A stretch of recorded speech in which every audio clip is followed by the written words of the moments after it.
The cries from the crowd demanding that the military deal with Charles were deafening, but order was eventually restored.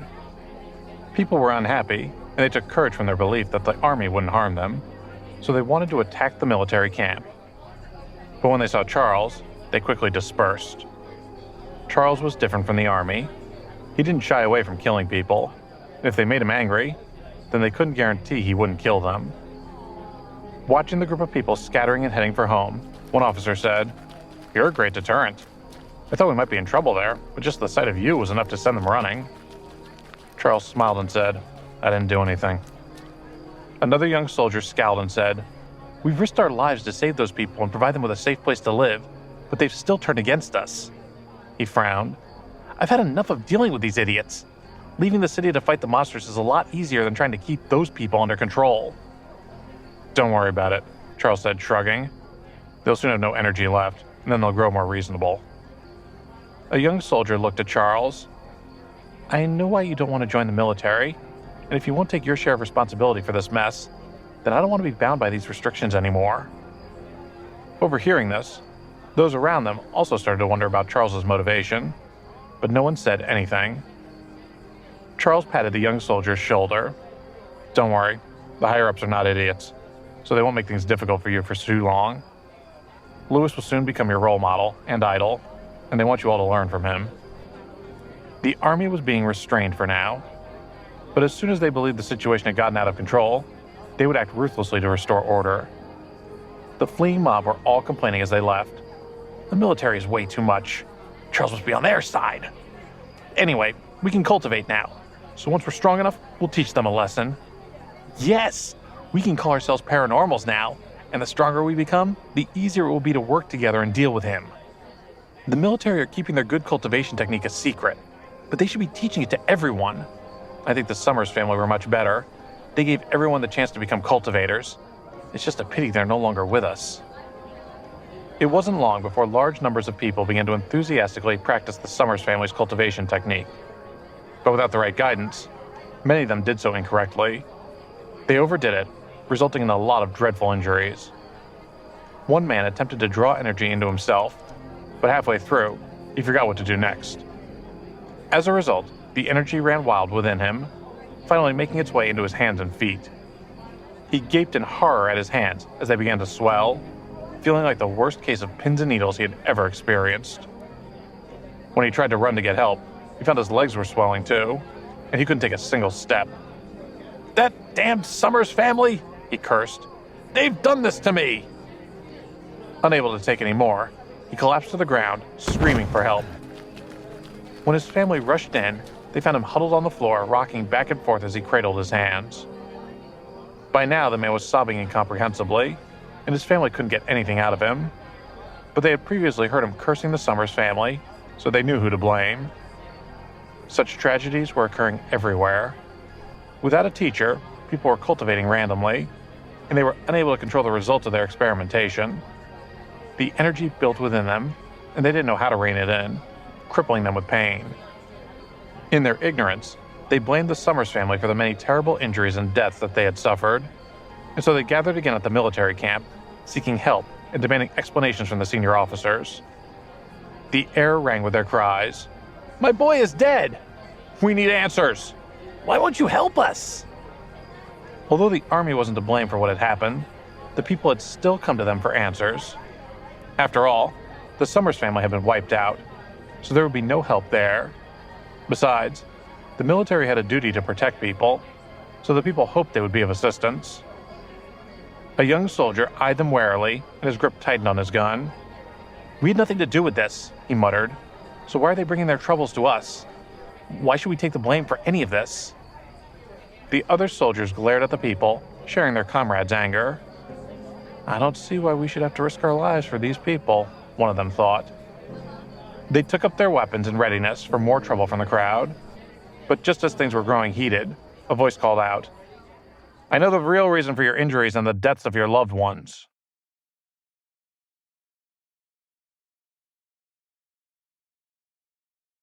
Everyone looked around to see who had spoken, and they saw a middle-aged man wearing a white training kit. The crowd started to shout at him, "Who killed our loved ones? Tell us!" Who's responsible for all these deaths and injuries? No one was brave enough to yell at Charles, but this man had chosen to engage with them, so they didn't hold back. The man was Henry Neal, and he looked around at them before shouting back, "Your loved ones harmed themselves. They didn't bother to practice the cultivation technique correctly, and these injuries and deaths are the result. But do you know where that cultivation method came from?" The crowd muttered to each other, and then they began to call out again. "Who? I thought it was the Summers family. And Charles. But nothing happened to the people Charles taught. You must be wrong." Henry held up a hand to stop them, and then he said, "The cause of this incident is the Neal family. Kevin Neal spread the cultivation method and deliberately changed it to be harmful. That's who you should blame for your tragedies." People in the crowd started to mutter among themselves, wondering if what Henry had said was true. A few began to shout, "What? He did it on purpose? How could he do such a thing? I will kill him.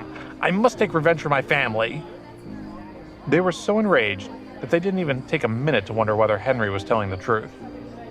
They had wanted an explanation, and Henry had provided one, so they seized it, choosing to believe it was true. Having been given a convenient scapegoat, they had a target for their anger, and they were determined to do what was needed. Henry waited for them to quiet down, and then he continued to speak. "This is a matter for the Neal family. We will ensure that Kevin is appropriately punished. He will be brought to justice, and you will all receive an explanation for what happened to your loved ones." The soldiers were furious, and they had to resist the urge to shoot Henry where he stood. Henry was telling people what they wanted to hear, and he had no regard for the consequences. The military had been teaching a safe cultivation technique that was safe for ordinary people, and they were not responsible for the terrible injuries people had sustained. "Where is Neal?" someone in the crowd shouted. Henry pointed at the camp. "Neal is under military protection. They are actually protecting that reckless murderer. So, what are we going to do about it?" "Force them to hand him over," someone yelled. "And then kill him," shouted someone else. Within moments, the crowd had taken up the chant, all calling, "Kill him!" Over the noise, an officer shouted, "Don't listen to this man. The situation is not what he says it is." "Are you saying that Kevin didn't release the technique?" Henry asked, raising an eyebrow. "You know he did, so hand him over to us to face justice." The officer raised his pistol and shouted, "Enough! One more word from any of you, and it will be your last." Henry laughed loudly. "You coward. Are you too afraid to tell these people the truth?" Turning again to the crowd, he shouted, "I'm the one telling the truth, and I say you have the right to know why this has happened." The mob's anger grew with every word he said. The officer was also beginning to lose his temper. "I didn't agree with what Kevin and Charles did, but they are not responsible for the deaths of your loved ones," he scowled. "This has gone on long enough, and we won't tolerate any more of this nonsense." He ordered his men to shoot Henry, who was still rousing the crowd. The soldiers gladly opened fire, careful not to hit anyone except Henry. Moments later, they were stunned when the hail of bullets had absolutely no effect on him. Henry stood in the middle of the crowd, his expression calm, but the people were all terrified and started running for their lives. "Our time has come," he called. "The military will not get away with this."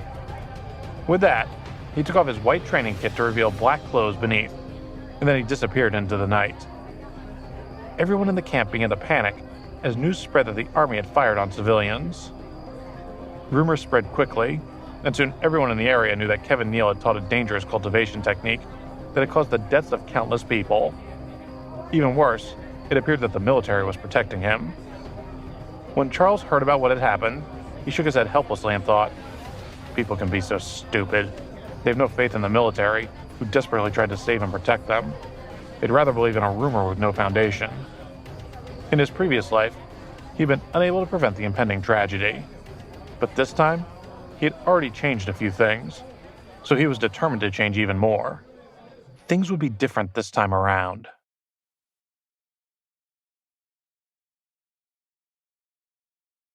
Charles knew that he wasn't a good person, but even he had his limits. He was under the protection of this fortress, so he couldn't allow anyone to destroy it. But he knew this wasn't the time for a counterattack. He couldn't tolerate people who would stir up a situation, risking the death of others, just to further their own ends.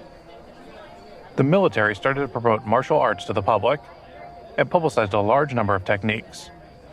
But many people thought the timing wasn't right for such a thing.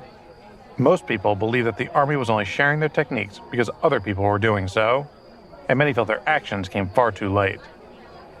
Although the military had originally planned a large-scale program to spread their cultivation method, it was clear that they had been forced to change their plans to avoid arousing further suspicion. Until recently, the military's reputation had been untarnished, but no longer. Now, because it had become known that they were harboring Kevin Neal, they had become the target of criticism. After dawn, Olivia and the others sought out Charles. Charles was the leader of their alliance, no matter what happened. Its formation was racing ahead, and even if he hadn't been interested during the earlier stages, its people still came to report to him. He hadn't bothered to remember the names of the Alliance's founder members, but he had remembered Olivia because she was so beautiful and resourceful. The 7 members of the Alliance had gathered to hold a meeting. "The Neal family is causing trouble," Olivia said. "They've whipped up public opinion and harmed the military's reputation. If they wanted to gather a mob together, then they would probably be able to do so. And we know now that Henry seems to be bulletproof. The army shot at him, and he just stood there completely unharmed. He must have the very rare skills of someone from an ancient martial arts family."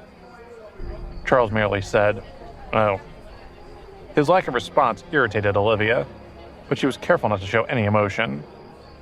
If the Neal family becomes more influential, then it will have a tremendous impact on the development of the Dawn Alliance, and recruitment will become virtually impossible. You said that only those who have fought alongside us can stay, so if our numbers fall away, we won't be able to speak to you, never mind fight alongside you anymore." Charles's expression grew serious as he thought about how powerful the Neal family had become. He looked at everyone. "So do you guys have any ideas?" The others were furious. After all, they all had equal power within the Alliance, so they didn't see why each should take the lead. But they also knew that great power brought great responsibility. If they really wanted to win Charles over, then they had to take on more responsibility. A long-haired young man said, "There are many people who want to join our Dawn Alliance. We can influence public opinion and tell everyone that the military didn't previously spread cultivation methods because of the risks attached. I think the military will respond positively to having their reputation restored, even if they don't really deserve any praise." After he had finished speaking, Charles looked at him curiously. The young man looked puzzled. "Is there a problem with what I've just said?" "No, no problem." Charles shook his head. "It's just that it's not actually a lie. It was the real reason for what happened. The Summers family's technique caused many casualties because it hadn't been fully explained. Kevin had been helping the military to improve the technique, and they had been using him as a guinea pig." Everyone was shocked. They had been suspicious of the military, but now they realized the truth. Charles continued to explain, and they listened intently. As she listened, Olivia's face turned pale with anger. "The military sacrificed so much for us, but these idiots want to attack the very people who protect them." She had a strong desire for power, but like Charles, she also had a line she wouldn't cross. It didn't matter that she didn't know all the details. The Neal family definitely knew the inside story, but to extend their influence as quickly as possible, they had chosen to cooperate with the military. The long-haired youth also looked furious. "Our influence is not insignificant now. We can shape public opinion, and we can stamp out these rumors. Surely the truth will win out over such gossip." Charles sighed, knowing it wasn't that simple. The people were restless and scared, and they were all too ready to listen to anyone who gave them someone to blame. Very quickly, the others came to a consensus to use their influence to change public opinion. They knew they had to act quickly and decisively. They asked Charles what he thought of the Neal family. Charles drummed his fingers on the table. There are only a few people who really trust the Neal family, but they seem to have the loudest voices. Although they have a wide influence, most people still trust the military more. Olivia said, "A small minority can often have a surprising degree of influence. It's sad but true." Even though the military had protected the population, their current poor reputation meant people were far less likely to trust them. Charles looked thoughtful. "What if we appeal to the personal interest of the public?"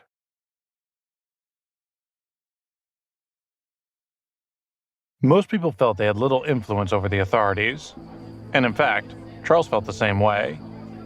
But unlike others, Charles could foresee the wider implications, and he knew that most people simply placed their trust in what others told them.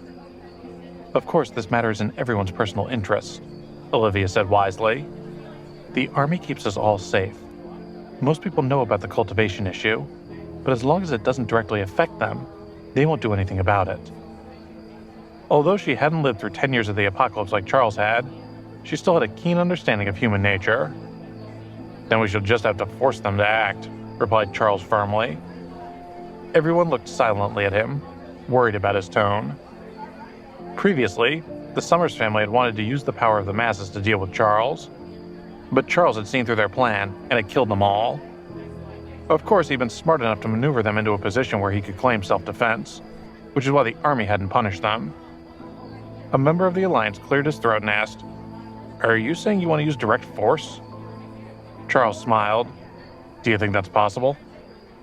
Only then did everyone let out a sigh of relief. But then Charles said, "I don't have that many bullets." Chills shot down their spines, and they regretted ever joining the Alliance. They all wondered if Charles would really kill everyone if he had enough ammunition to do so, and they couldn't be certain he wouldn't. Charles continued, "It's time to follow your plan and just spread the word. A lot of cultivation energy tragedies have happened recently. As long as you follow my instructions, then I believe you will be able to quickly expand your influence. But we do have one problem. The Neal family wants to replace the military and take charge of the fortress." Everyone grew even more worried. Charles seemed to be afraid of nothing, and they all wished they had his courage. It would be terrible if the Neal family was in charge of the fortress in place of the military, so they had to put Charles's plan into action as a matter of urgency. The fortress was attacked by all sorts of monsters from time to time, and only the army had the ability to protect everyone. The Neal family might indeed be more capable in the future, but at this time, it wasn't strong enough to hold off the monsters. Looking around at the others, Charles said, "I just want everyone to remember who really protects you. Forget that at your peril." Everyone expressed their admiration for him, eager to keep him on side. "Well then," Charles said, "you better go and get started." They filed out of the room, and the long-haired young man approached Olivia. "Do you believe that such a scheming person would really give any power to anyone else?" he asked bitterly. Charles's words had hit home with all of them. Olivia turned pale again and looked at the young man. "If you have any doubts about him, then you can choose to withdraw at any time," she said. "No one will stop you." The man was at a loss for words. He couldn't possibly pull out at such a difficult time. "We should get on with the plan," Olivia said, and then she walked away. She had thought she was a smart person, but after seeing Charles, she realized that her judgment of the situation was sometimes not all it could be. "Have I let the past influence me too much?" she thought. "And do I spend too much time thinking about Charles? What sort of man is he really?" The more she thought about him, the more curious she became. While Olivia had been wondering about Charles, he had been busy demonstrating a technique. "This move neutralizes your opponent's impact and converts his energy for your benefit," he explained. "It is crucial for survival, so everyone must practice it carefully." After a few simple pointers, Charles focused on helping his sister. After being held hostage by Haley, Lena was determined to practice her superpower and cultivation, which made Charles very happy. No matter what Haley might have intended, the result had worked out well for him. Lena had the ability to protect herself, but she really needed to learn about the apocalypse. That way, even if he had to go away for a while, she would be able to protect herself and survive in this dangerous time. While Charles and the others were focused on their cultivation, the people of the Dawn Alliance were constantly recruiting new members, filtering out those who were useless to them. Recruiting new members was the most important thing at the moment. At the same time, the battle for public opinion began. The Neal family had led the discussion about the military's conspiracy theories. They had done everything they could to defame the military's image and exaggerate the fact that the army had changed the martial artist cultivation techniques. They had even given the Summers family celebrity status. After all, everyone from the Summers family was already dead, so it was impossible to blame them, which put the military at an immediate disadvantage. But with the intervention of the Dawn Alliance, public opinion gradually started to change. Whenever people gathered, the Neal family continued to spread their message. "Have you heard?" they would say. "The technique that the Summers family taught was really dangerous, and many people died when they were cultivating." "Really?" an old man asked. "And didn't you notice that the people who cultivated the technique that the Dawn Alliance spread were fine afterward? There was only one case of an accidental injury, and Charles cured the person involved." Debate continued to rage wherever a few people came together. "But why did I hear that there were problems with their cultivation techniques?" someone asked. "In the beginning, when the cultivation method was only disseminated by the military, it was very dangerous," another man said. "If 2 people were to cultivate it, then 1 person would die.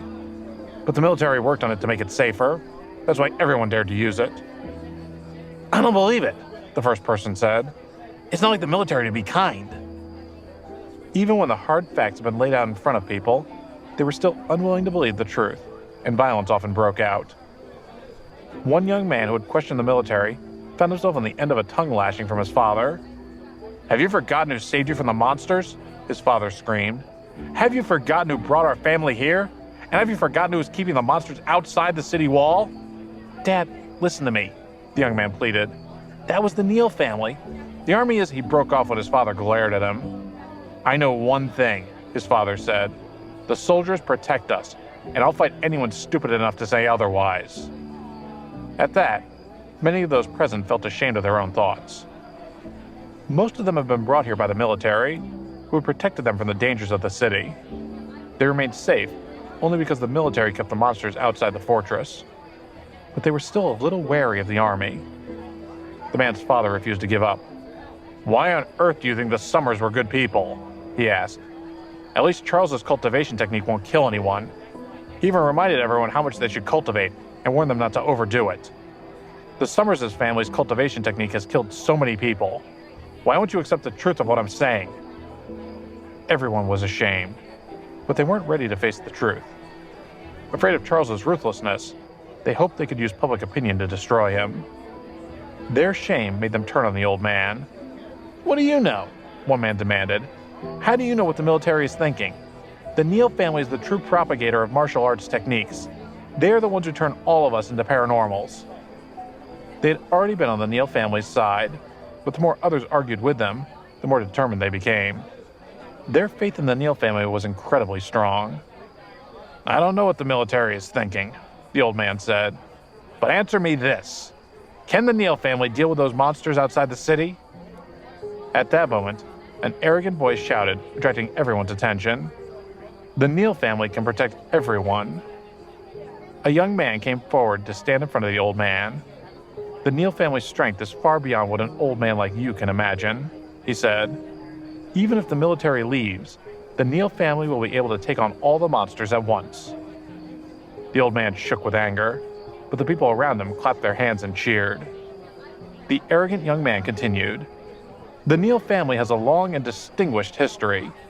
It's easy for us to take sides, but don't be taken in by that ambitious lot. As long as you stick close to the Neal family, they will protect you." A great cheer went up from the crowd. This newcomer had dispelled their remaining doubts, and they were ready to trust in the Neal family. The old man frowned. "How do you think they can protect everyone?" he demanded. "How many guns do they have?" The crowd fell silent, growing uneasy once more. The arrogant young man then used his bare hands to split a sturdy stick in half. A bullet could make a hole in a stick like this, but could it split it like this? He looked around at the crowd. There are countless people in the Neal family with high-level unarmed combat skills. Now, do you still think that bullets are the only way to protect people? The crowd were convinced, believing the Neal family must have amazing superpowers. The young man took advantage of the crowd's silent admiration and said, "And let me tell you something else. When disaster comes, the only thing that will truly bring us safety is our own fists." "Well done," Charles said to Olivia through his communication device.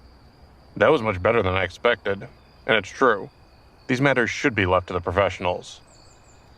While he had a good grasp of the situation and was a good judge of character, his greatest skill was using violence to solve a problem. He quickly found flaws in his opponent and used his lightning-fast thinking to form a plan. However, he lacked the patience to carry these plans out. After all, he had lived on a knife's edge for the last 10 years, so how could he be expected to care about the trivialities of such plans? He left that up to others in the Alliance. "Although I'd love to take the credit," Olivia said through the communication device, "this incident has nothing to do with us. No members of the Dawn Alliance were involved." Charles lowered the communication device, surprised by her reply. It seemed things had grown even more complicated. Olivia had no reason to lie to him, so the Dawn Alliance couldn't have been responsible. But if they didn't do it, then who did, he wondered. "It could just be a coincidence," Olivia continued. "Perhaps no one told the old man what to say, and maybe the young man was genuinely arrogant." "It's not impossible," thought Charles, who had seen stranger coincidences before. It was true that while most people would remain silent when faced with a 1,000-strong crowd, there were still those who were willing to stand out. Maybe when the young man had heard the Neal family being criticized, he had felt compelled to speak on their behalf. After all, the Neal family still had a good reputation, and since the world had been turned upside down, they had grown even stronger. No doubt at least some of the family believed the Neal family could protect them from the monsters outside. "The second possibility," said Olivia, "is that this is a military strategy. If that's the case, then this should be interesting." Charles had to admit this second option appealed to him. If true, it showed that the military strategy had changed, which put him at ease. For the moment, though, he put the matter to the back of his mind. No matter who had been responsible, everything was still going according to plan. Within the Neal family stronghold, everyone was confused and angry. "Who did it?" bellowed George Neal, striking the table and nearly breaking it in two. The battle of public opinion had been going well. True, the military's counterattack had reminded everyone that the people were still under the army's protection, but he had expected that. But with the arrival of the man called Henry, who was pretending to be from the Neal family, all of this had changed. Those who had previously praised the Neals had begun to elevate them to an even higher status, believing the family might be powerful enough to replace the military. In fact, some had already called for that exact thing, wanting to turn the military away and ask the Neal family to protect them instead. The butler nervously cleared his throat. "Perhaps we should send someone to clarify the situation?" "Clarify my ass," George snapped. "Do you really want to go out there and tell the people that the family can't actually protect them? What do you think that would do to our reputation?" He knew they had reached a point of no return, but it was impossible for them to tell the truth. In the battle of public opinion, if the Neal family showed any sign of weakness, then they would be finished, and people would call them cowards. They would be seen as good at talking, but unable to back it up with action. How could the family ever recover from that? Without the support of the people, they were nothing. And to keep that support, they needed to earn respect. Otherwise, how could they recruit more followers? With their fighting skills? That seemed unlikely. After all, the army had guns. The butler's voice trembled as he said, "Since it's already happened, why don't we just claim it really was us, with the people on our side who's going to stop us?" George turned on him. "Do you really want the family to stand on the city wall and face those monsters? If you think you can take them on, then be my guest." The butler stared at him hopelessly. George frowned. The original plan had been to reap all the benefits while leaving the army to handle all the responsibilities. But with all this publicity, the benefits and responsibilities could no longer be separated. And there was more to it than that. If they wanted to win the hearts of the people, then they would have to go and kill the monsters outside the city. But if they did that, then they would be too busy to keep their influence over the discussions within the city walls. No matter how hard George tried, he couldn't think of a solution. Eventually, he realized that what really mattered was that the people knew who would protect them. When it was time to take sides, they would choose the one they considered the strongest. At that moment, a servant rushed in. "I have bad news," she announced. George struck the table again and shouted, "Calm down! There's no need for all this running about. If we can't control ourselves, then how can we expect to control the city?" He took a deep breath and leaned back in his chair. "Speak," he said to the servant. "What happened?" Although he had composed himself, he was concerned by the servant's obvious panic. She was usually known for her composure, so her current flustered appearance was not a good sign.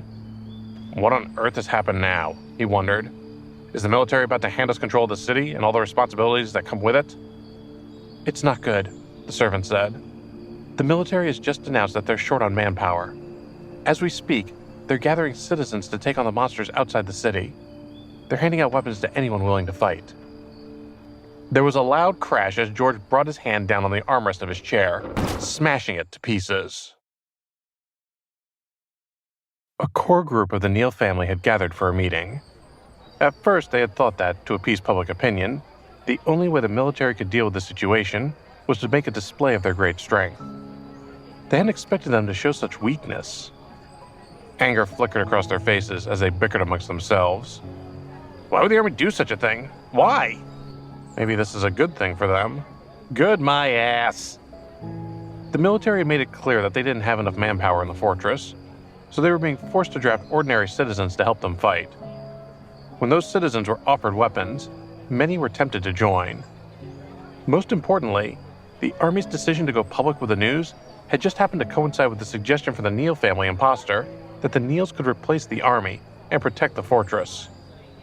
More recently, the imposter had reminded everyone that the Neal family had promised to protect the fortress, even if it meant with their own fists. After such an announcement, they couldn't stand up and admit they couldn't do it, and if they refused to act, everyone would question their loyalty and bravery. In short, things had turned more serious than ever. The bickering subsided as Matthew Neal rose to his feet. Although he was very old, his strength was formidable, and the entire family held him in the highest regard. The Army promised they had the strength to protect us, but now they're recruiting us to do the job for them, he said. This is a conspiracy against us. If we go, we'll be used as nothing but cannon fodder. The other family members began nodding in agreement. He's right, we can't go. This is a conspiracy. If we join up, then we're as good as dead. They weren't necessarily afraid of becoming the monsters outside the fortress walls, but they always saw lies and betrayal wherever they looked. It was simply part of their natures. They were convinced the military was setting them up, and they didn't want to throw away their lives like that. But if we don't go, said one man, then won't we be treated as cowards? The truth is obvious, George snapped. So it's not much of a conspiracy. But if this family really wants to grow in power, then there's no way to avoid this. Even if there must be some sacrifices, we can't back down. We cannot refuse. At those words, the bickering started up again. Those soldiers are merciless. That's right, they make me sick. We can't let them win. George rubbed his forehead, as though he were in pain, completely disappointed by the group around him. Faced with mortal danger, they were too scared to do what was necessary, to fight. Instead, they wasted time squabbling and criticizing their enemies, which wouldn't do them any good. Did they really think that pushing the blame onto their enemies would win the fight? He waited for them to quiet down before saying, Are we really going to retreat and allow them to drag the Neal family name through the mud? Absolutely not, one of them cried. Our family is famous for our prowess on the battlefield, said Matthew. So how can we back down at the first sign of resistance? We must face them head on. George said, I seem to remember you saying we couldn't let this scheme succeed. So what are you suggesting? Spotting the flaw in his argument, Matthew coughed dryly, and then he said, We definitely can't back down, but we also can't let this evil scheme succeed. We must think of a way to protect ourselves. George was so agitated that he felt short of breath, so he had to take a few moments to breathe deeply. His heart was pounding, but on the surface, he managed to appear calm. You're very good at complaining, he said, but you're not so good at coming up with an actual solution, and that's what we need right now, a solution. He leaned back and gazed at those around him, as though waiting for them to argue. A young man spoke up. Actually, I might have a solution. Everyone turned to stare at him. You're Sebastian Neal, right? Matthew asked. Kevin's cousin. He nodded approvingly. Then tell us how we should resolve this matter. The family hung on Sebastian's every word. Their earlier quarrel had been mere bluster to cover up the fact that they didn't know what to do. With Sebastian about to announce their next step, they no longer had a need to argue. The reason we're in a difficult situation isn't that we're caught in a dilemma, Sebastian said. It's because we've been forced into the spotlight, where our every move will become the focus of everyone's attention. Even the slightest decision will be magnified out of all proportion. George snorted. So you think we should retreat and do nothing? Under normal circumstances, a retreat would have been possible. After all, even the most shamefaced retreat would eventually be forgotten, unless something happened later to remind everyone. But these circumstances were far from normal, so how could they shrink back at this most crucial moment? Sebastian shook his head, but he still looked confident. I don't want us to retreat. I want to find a new focus for the people. If we can decide on somebody with enough influence to lead us at the front lines, then people will unite around us. Even if it only draws the attention of a few, we'll still have a chance to turn the situation around. At the very least, we'll have found someone to share our burden. Everyone's eyes lit up. If they simply tried to wait out the storm, doing nothing, then they wouldn't be able to live with themselves. But if they fought fire with fire, then they could still proudly call themselves Neils. Even if they were pushed onto the battlefield, they would still be able to bear it. With this strategy, they might even be able to protect themselves through the upcoming danger. The younger generation is formidable indeed, said Matthew, smiling proudly. Then who do you propose we choose to play this role? Sebastian's eyes were coldly calculating. There are two forces that stand against us now. One is the military, and the other is the so-called Dawn Alliance. Charles Federer must have added at least some fuel to the fire, and it's possible he was acting entirely under the orders of the military. Henry narrowed his eyes. Good idea. Let's remove Charles from the picture. As far as the Neil family was concerned, Charles must have been relying on the backing of the military to hold such influence. If they could really get rid of Charles, then it would be a huge step forward in their plan.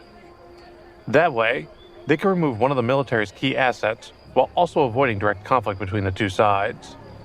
And after all, if the army used their attack on Charles as an excuse to attack the Neil family, wouldn't that prove that Charles's actions were all ordered by the military? The core members of the Neil family began to plan in earnest. Before they could put their plan into action, though, they heard another piece of news. Charles has been given the order that all members of the Dawn Alliance must protect the fortress as their primary responsibility, a man reported. They must use their own strength to fight against the monsters outside the city. As the leader of the Alliance, Charles will be at the head of the army. All those who refuse to fight the monsters will be expelled from the Alliance. The news had a tremendous impact on those assembled, and Matthew flew into a rage. How dare he? How could he do this? Is he afraid that the military would harm him? Sebastian frowned. His plan had been to push Charles into the limelight, but he hadn't expected Charles to put himself there. But since he had taken it upon himself to set an example for everyone, then all those in the fortress would focus their attention on the Neil family. The Dawn Alliance was declaring it was willing to share the burden of defending the fortress, and since the Neil family had claimed it could take the army's place as protectors of the people, then they had been backed into a corner. George sighed and said, We'll have to join up sooner or later. They had never thought the Dawn Alliance would act so quickly, but they seemed to be one step ahead, and they were winning this new skirmish in the battle for public opinion. The Neil family had no way out, and there was nothing they could do. Matthew's eyes shone with determination. No one schemes against the Neil family and lives to tell the tale. Call our family head here. If they're going to use these petty tricks to frame us, then we'll use our superior strength to defeat them.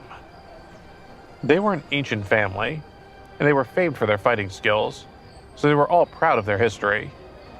In their eyes, Charles was nothing but a clown who had dared to scheme against them, and they were determined to teach him a lesson. That's right, said George. We can't hold back now. Anyway, the head of the family and the others will sort this out. We'll fare better with them on our side. Let's be honest, schemes and plots are hardly our forte. What we're best at is using our strength to solve problems. Meanwhile, the Dawn Alliance was also in an uproar.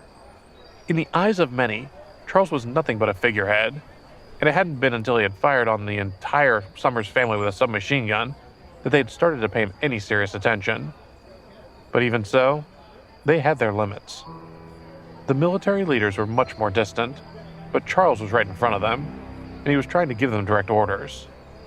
They muttered amongst themselves, "This is too much. Who does he think he is? Does he think that we've signed up to die just because we've joined this alliance? This is too much. We have to leave. We must take this up with Olivia." Many of them were filled with righteous indignation, and they approached Olivia looking for justice. Olivia was the most popular member of the Dawn Alliance, so the others often sought her out to get her opinion. "Olivia," one man said, speaking for the entire group, "this is really too much. We aren't afraid of death, but we know we're not strong enough yet. Once we've achieved our full cultivation, we'll follow Charles's lead, but right now he's sending us to our deaths, and we won't stand for it." The others called out their agreement. "That's right, we won't. We're loyal, but we won't be sent to our doom like this. Olivia, you're the strongest person in the Alliance. Tell us what to do." Then they fell quiet, waiting for Olivia to give her judgment. For many, Olivia was both the heart and the spiritual guide of the Alliance, and they all hoped she would ask Charles to take back his orders. Instead, she raised her eyebrows. "You're telling me you aren't willing to fight the monsters?" The Alliance members clamored to explain. "It's not that we aren't willing, we're just not ready. We aren't afraid of death, but just give us some time to get used to the idea." "If you're not willing," Olivia said, "then simply quit." There was more than a trace of disappointment in her voice. "Quit?" someone repeated. "Did she say we should quit?" They were dumbfounded. They had come to Olivia seeking justice for them, and they hadn't expected this response. "That's not what we meant," one woman protested. "We didn't say anything about quitting." Again, Olivia spoke calmly, but with confidence. "Have you forgotten the purpose of our alliance? We taught you these cultivation techniques to give you the ability to protect yourselves. But we also did it to form a group where we could fight side by side with each other. The time to fight is now, and the monsters are just outside the city walls. And yet you say you're unwilling to fight with us? In that case, it's best that you leave now." They all gaped at her. Not only had their shining beacon of hope refused to bring them justice, but she tried to persuade them to leave. "Olivia," one of them said, "that's not what we meant." A few others started to mutter their protest, but Olivia held up a hand to stop them. "You've always known the score," she said.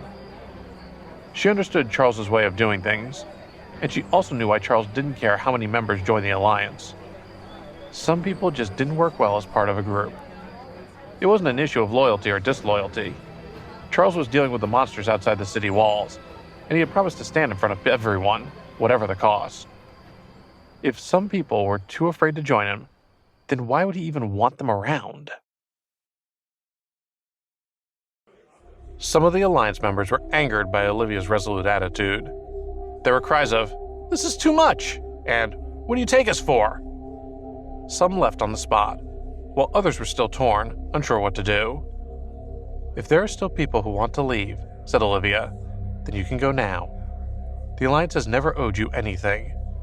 We're just looking for people who can fight with us, and that is the minimum requirement. This is the moment to choose. So, make your decision." One of the more hesitant members of the group asked, "But can you guarantee our safety?" In the early stages, warriors were not as good as paranormals.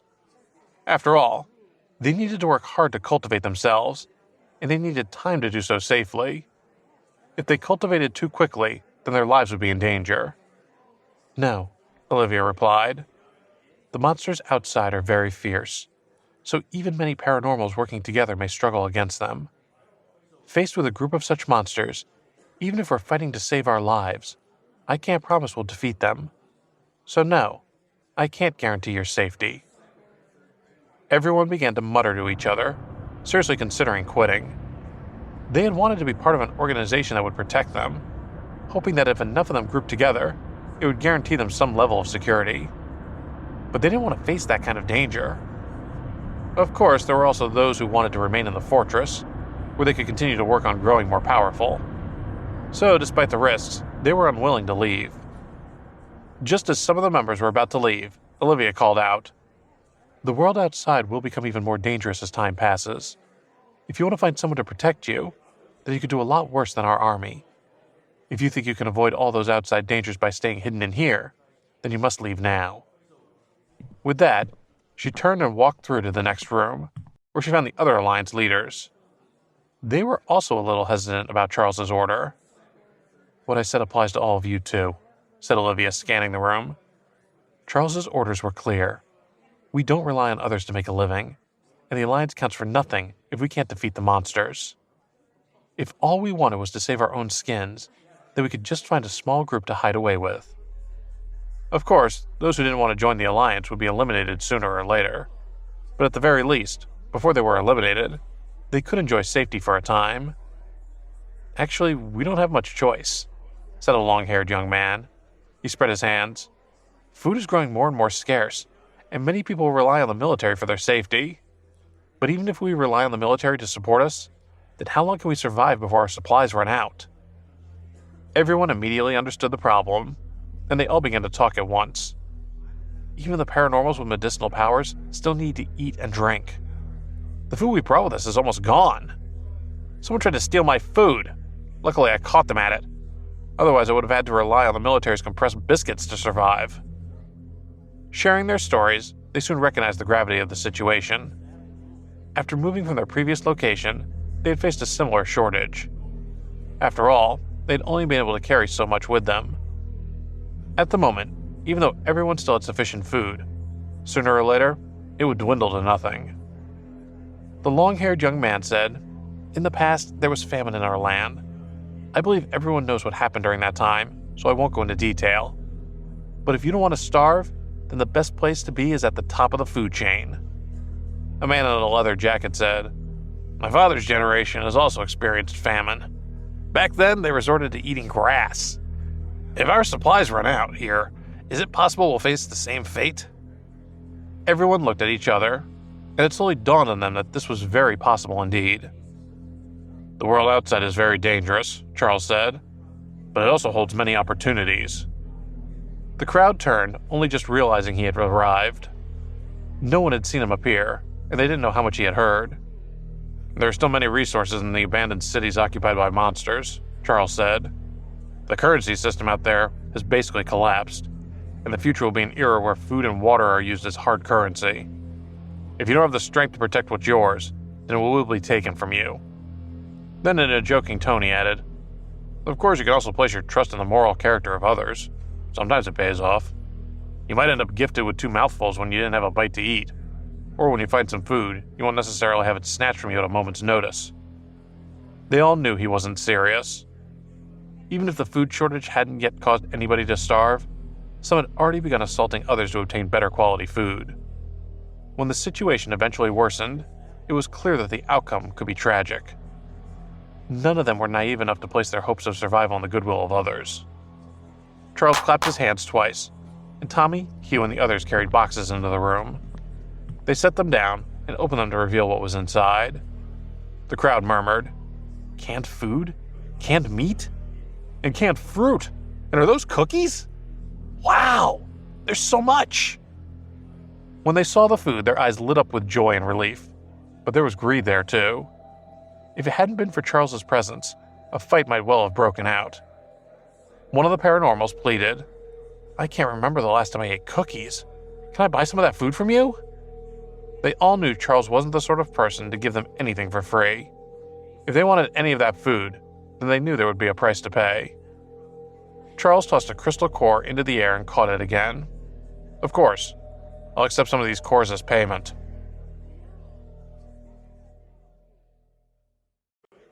Charles had already been using his ideals to bring people together, but offering them food was even more useful. Not everyone had abandoned their moral code enough to snatch food from the hands of others.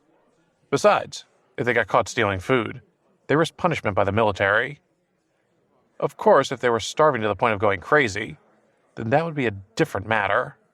But with enough food and protection to keep them from slipping into such a situation, they were glad they wouldn't have to make that choice. After all, Charles wasn't asking for too much, not considering what they would get in return. As Olivia watched Charles, she gained an even deeper understanding of why he didn't care about the number of people he recruited, nor about their loyalty. Clearly, he knew that as long as he made himself indispensable to the people, he wouldn't need to worry about such things. "Think of this as an advance payment," Charles said, gesturing to the food. Distribute it among yourselves. If you decide to take them and run, then you better get out of the fortress. If you stay within these walls, I'll find you sooner or later." After that, anyone who had been considering running away with the food quickly revised their plans. No one knew Charles's true strength, but his ruthlessness was infamous by now. No matter how many of them tried to rebel, Charles would be able to take them out like shooting fish in a barrel. Having said what he wanted to, Charles left them to it. Looking at the food on the ground, a paranormal who had been starving for a long time snatched a few cans of meat and said, "Leave it to me. I'll go to the army straight away and sign up to fight these monsters. You guys have no objections, right?" Olivia shook her head. "Of course not. But take only enough food for yourself. We need the rest to protect those outside. After all, we have more people to defend, so we need to stay strong to kill the monsters." Her previous speeches had indeed made many people withdraw from the Alliance, and there were others who were still hesitant. This was the ideal time for her to put them at their ease. If she could show them the benefits of staying with the Alliance, then they would be more likely to do so, and then she would gain their loyalty. Everyone approved, and they began to work together. After leaving the group, Charles returned home and found Tina. "How many people are willing to follow us out of the city to deal with the monsters?" he asked. Tina looked a little crestfallen. "Including Elena, a total of 19. She had deliberately held back from updating him, and he hadn't seemed interested before.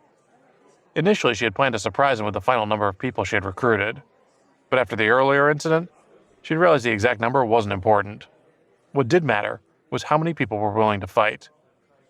Charles nodded. "A little more than I expected. Let's get ready to leave." To be honest, he had been forced to act more quickly than he had intended because the military had grown too powerful for him to stick to his original plan. But he wasn't too surprised. After all, compared to his previous life, many things had changed. The biggest difference was the number of deaths caused by cultivation techniques. Although there was still a risk, it was much safer with their current techniques. "I suppose we can thank Lewis and Kevin for some of the new recruits, right?" he asked. "I just hope that when I set up my own base, I won't have as many dealings with the army."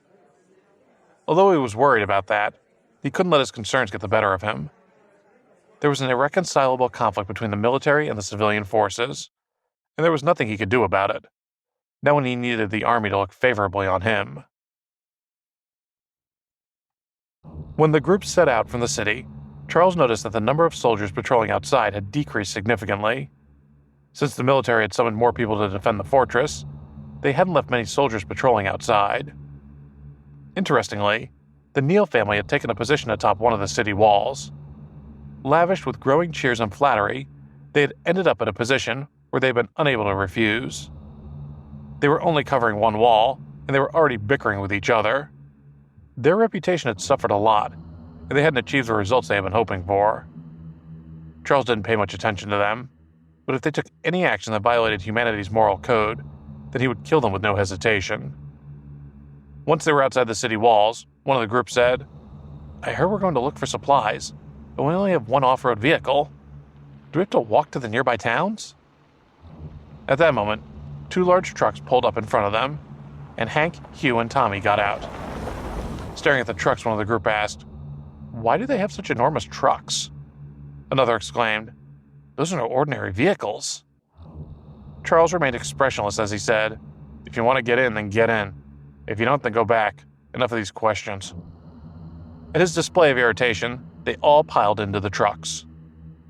No matter what had transpired, Charles's strength was still evident. He had an air of ruthlessness about him, and nobody dared do anything that might displease him. Charles had removed most of the truck's original interiors, so apart from their basic driving apparatus, there was only an empty shell left. Therefore, even if they only had 2 of the vehicles, it would have been enough to accommodate everyone. His strength had improved over the past few days, and his energy storage space had also greatly expanded and could accommodate more supplies. The last time he had lived through the apocalypse, vast swaths of territory had been occupied by the monsters, cutting people off from supplies. This time, he wouldn't pass up the opportunity to grab what he needed.